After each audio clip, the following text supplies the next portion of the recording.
Mm, mm. I've come from beyond the grave to tell you a very scary thing that happened just last week that left me terrified, so frightened, it killed me. And it was from a cartoon, of all things. I'm sure many of us remember tuning into watching Warner Brothers cartoons on Saturday morning when we were kids. Oh, the Jetsons, Looney Tunes, Magilla Gorilla, Five Goes West, and even the Flintstones.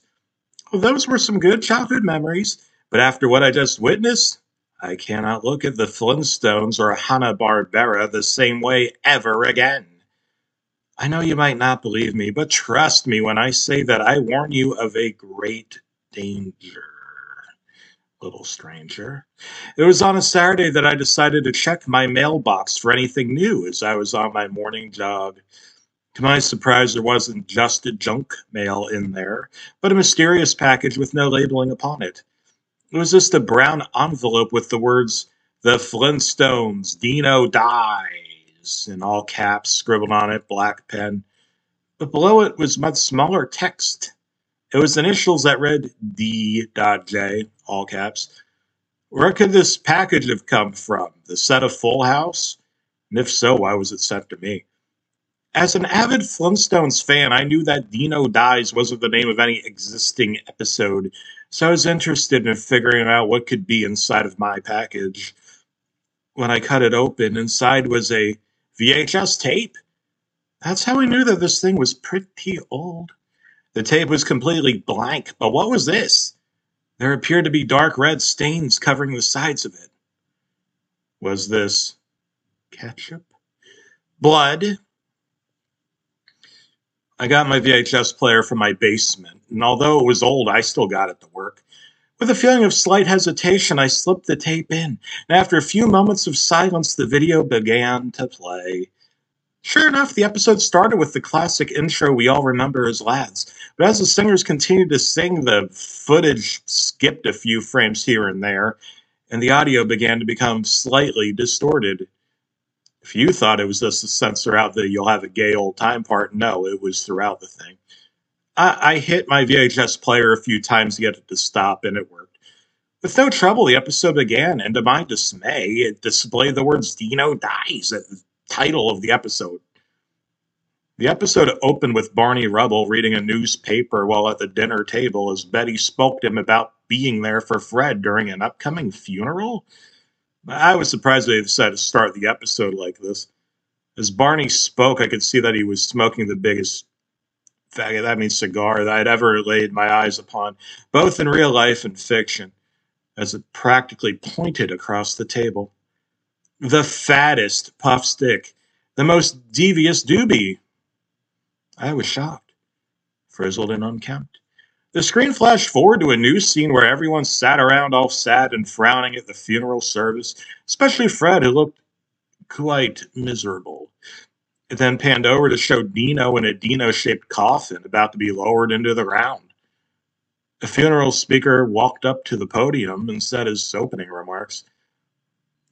"We have all gathered here today to mourn the passing of Fred Flintstone's beloved pet brontosaurus Dino T. Wellington, as he passed away just last week after being struck by a foot-powered car. We here at the funeral only ask for each of you to pay respects and say your final goodbyes before Dino joins God." Dino joins God?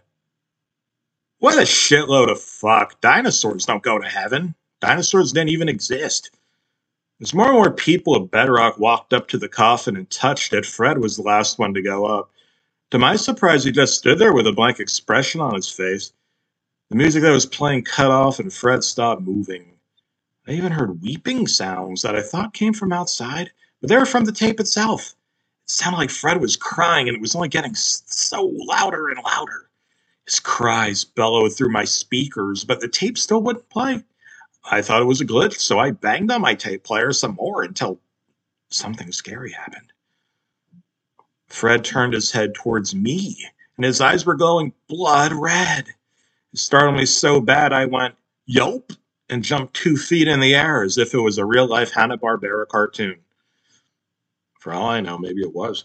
Why did he do this? There's no way Fred Flintstone was really inside my screen.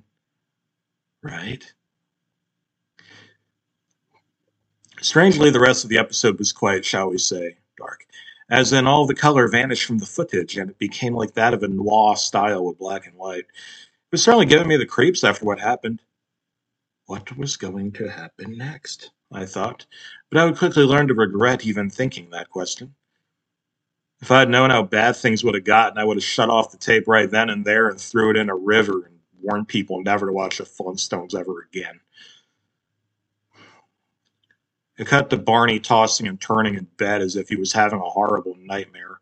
But I noticed something was off, and so did Barney. Just then, a loud shriek woke him up, and he leaped out of bed in surprise.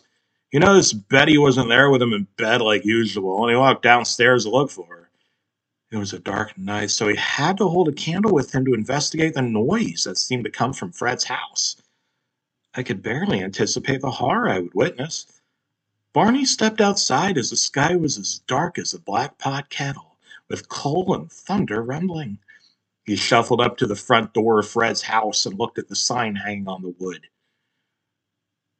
Instead of the sign saying, "This house is owned by Fred and Wilma Flintstone," it said something far more sinister. I couldn't believe it. The sign said, the sign said,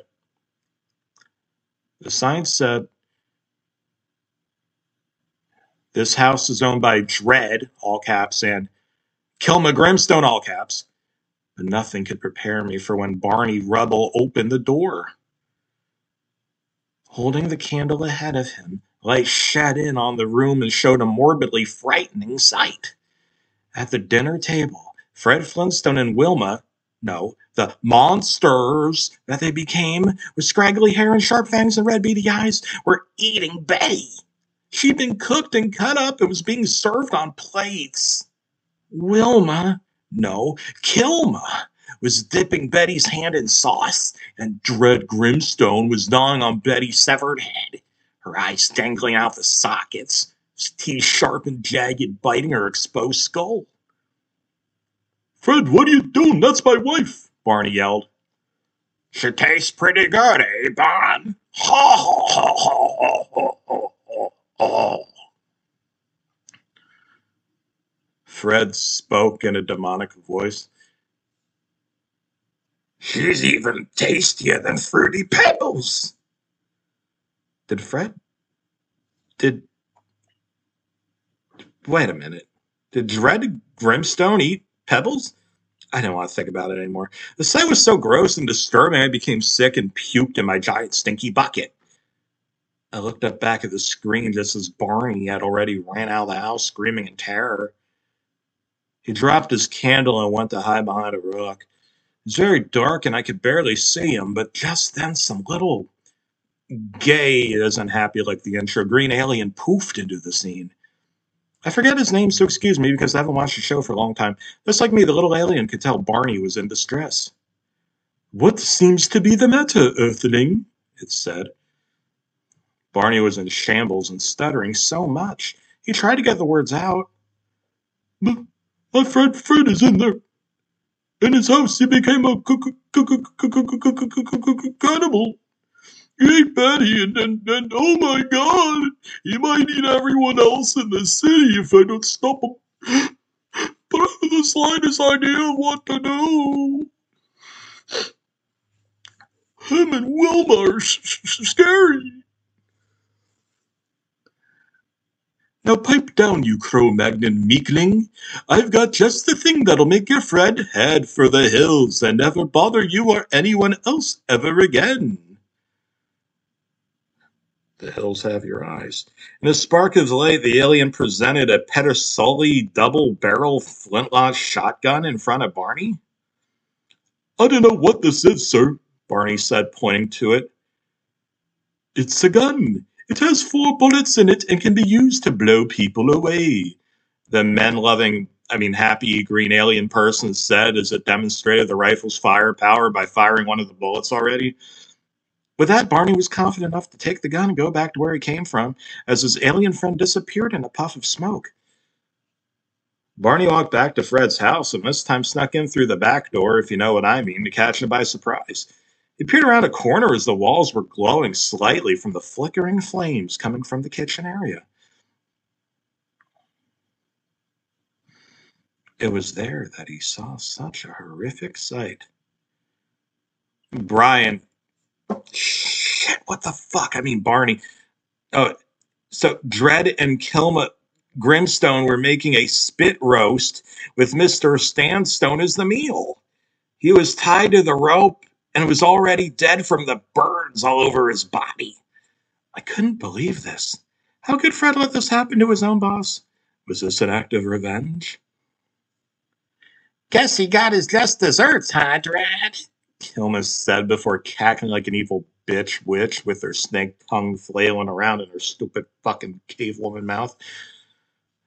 Barney stepped into the room with his shotgun and took aim. With a bang, the bullet shot out and it looked like it grazed Fred's hair by an inch. Both of the demons turned to have him before one of them, Kilma, began to spider crawl at Barney very scarily. Barney ran from her as she came barreling after him, knocking pots and pans over, causing the kitchen to catch fire. Kilma was about to lunge at Brian, that's Barney's real name, but he fired another bullet. I wasn't supposed to tell you, but it's too late. This time hitting her head and making it explode into a comically large blood fountain. I was shocked. Why would the storyboard artist at Hanna-Barbera, where I was an intern, animate something like this? With only Fred, or as he was called, Dredd, leaving, he leapt at Barney steadfast like that of a grizzly bear, mouth drilling with hunger, only for Barney to sideswipe him, causing Dredd to stumble and fall into the piles of kitchen supplies as the entire room had its flames spread on all sides, surrounding both of them. Oh, I thought Dredd was down for good, but he kept moving, trying to get up with a bullet wound planted right in his chest. Barney went to take another shot, but realized he was out of bullets. The fight was at a standstill. Fred, Barney weakly said, tears dripping from his caveman eye sockets. I thought we used to be friends together, Fred. Just then, multicolored arrows appeared over both of their heads, and Dredd looked like he was about to sing, but then the arrows disappeared for some reason or another. Dredd began to speak instead. The mouth of the demonic caveman ushered strong words. Face it, Bond. The family dynamic is worthless. It's a distraction. No true perfect society can exist without millions having to struggle and die at the hands of those in power. Why wait for our skin to peel off from the fires of hell we're put in when we can act now and reach heaven by grounding our bones to dust?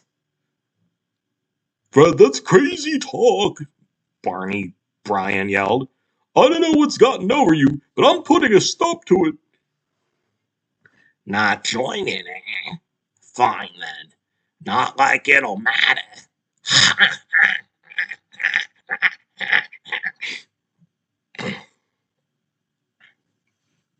Dredd chortled as his entire body began to hover off the ground and he baked in bright white light.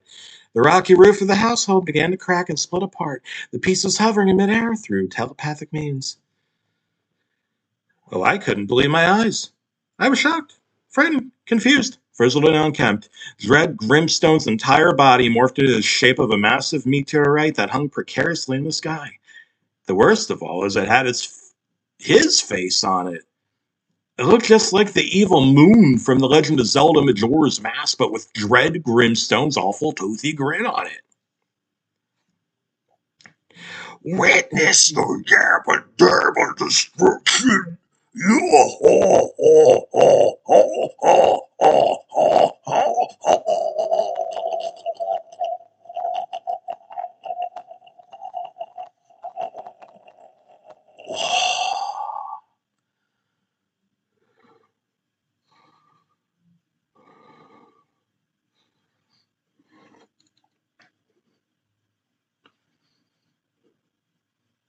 The meteor smashed into the ground, creating a blast that completely disintegrated Barney down to his bones in a split second of fiery glory.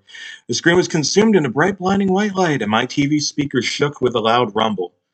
But what happened next surprised me even further and sent chills down my spine, and will no doubt leave me traumatized for the rest of my life. The footage cut to a montage of various scenes of dinosaurs running and being killed by fire and rocks raining from the sky. But this was not footage of cartoon dinosaurs, no. This was footage of real dinosaurs, if they actually existed. I was convinced it couldn't be anything else. The immense quality of the animation shown on screen was extremely photorealistic, more advanced than technology they use for the Jurassic Park movies they have today, and certainly more than what they could do in the 60s. It simply had to be a delusion created by Satan himself. It was awful. How the dinosaurs would scream and yell. I could see each individual skin pore on all their kissable faces. Every speck of dust and the textures of the ground and the rocks looked completely real. I could only assume that some way, somehow, the people who made this footage were able to use Satan's dark magic to see into what would have been the past, but it's not real because dinosaurs and cavemen alike never existed. Various clips of destruction flash across my screen, including Sodom and Gomorrah, ending with a grim scene of a bunch of burned dinosaur skeletons laying in a field.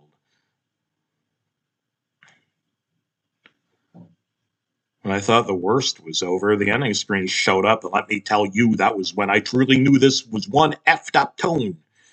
It showed Fred Flintstone's happy, smiling face with text overlaid on it that read in big, bold letters, Fred Flintstone will strike again, April 19th, 2045.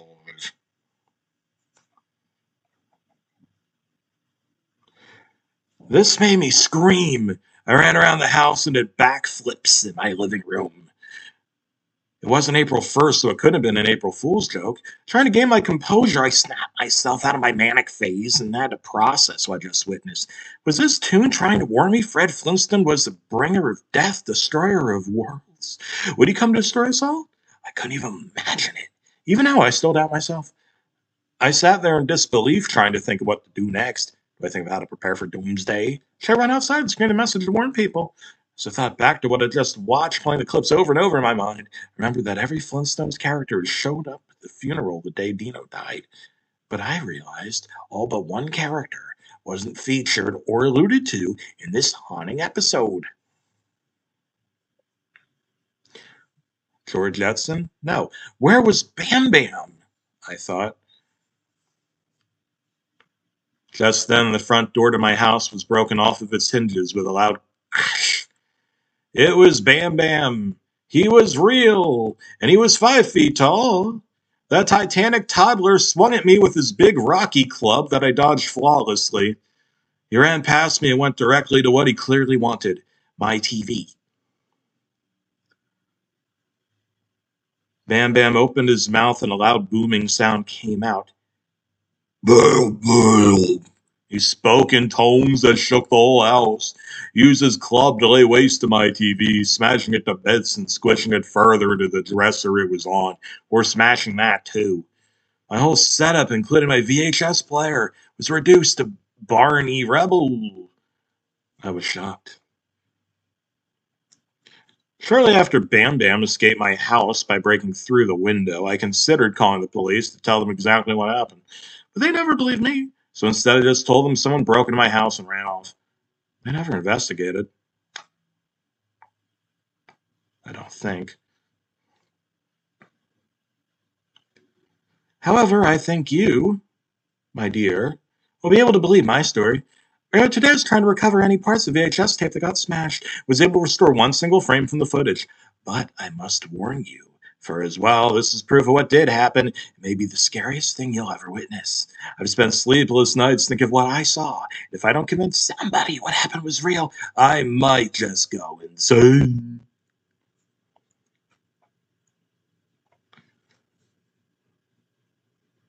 This is your last chance. The image might make you scream. It might make you cry. It might make you orgasm. It might make you yell. It might make you holla. Here it is, the one, the only living proof of the monster we now only know as